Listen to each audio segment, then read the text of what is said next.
Also, let's talk about this. Some major developments coming to us in recent moments in the case of former Senator Bob Menendez. You might remember he was convicted back when a jury found him guilty of abusing his Senate leadership position, accepting bribes from New Jersey business people and serving as a foreign agent. Court filings show prosecutors want a 15-year prison sentence for Mr. Menendez. So let's go to congressional correspondent Nikole Killion. Nikole, can you give us some background on the Menendez conviction?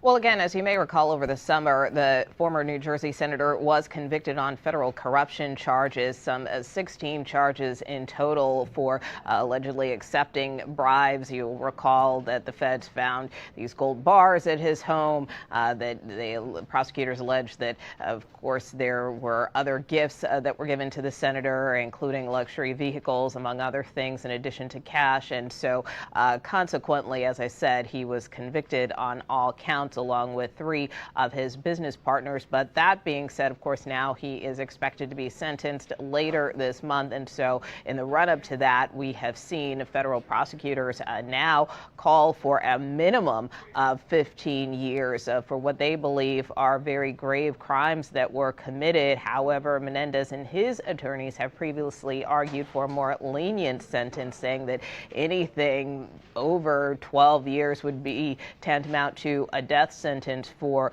the ex-senator, considering he is 71 years old. If he were sentenced 15 years or more, he would be well into his mid-80s. So they have expressed concern about a penalty that would be that severe and have argued for alternatives to incarceration, arguing that the senator is an atypical individual, someone who has dedicated his life to service, and so therefore they feel that the penalties shouldn't be as stringent. That being said, we know he is facing a number of serious charges again for which he was convicted on. So we will see kind of what is decided when he is sentenced at the end of this month.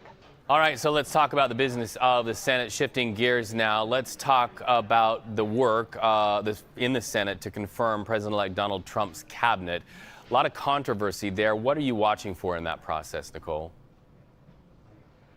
Well, obviously, we will see a lot of the president-elect's more prominent cabinet nominees go before the Senate. Of course, this comes after weeks of us encountering them in the halls of the Capitol and the Senate office buildings as they try to meet one-on-one with senators. So next week, we will see confirmation hearings for instance, Marco Rubio, Secretary of State nominee, for Pete Hegseth, the Defense Secretary nominee, Kristi Noem, the nominee for the Department of Homeland Security, Pam Bondi, the Attorney General, a nominee, among others. Obviously, a lot of eyes particularly will be on Pete Hegseth, simply because he has a more controversial background, of course, facing allegations of excessive drinking, financial mismanagement, as well as accusations of sexual assault, which he has denied. That being said, he has been one of the individuals who has spent a lot of time meeting with senators on Capitol Hill, really for the better part of a month now. Our sources tell us that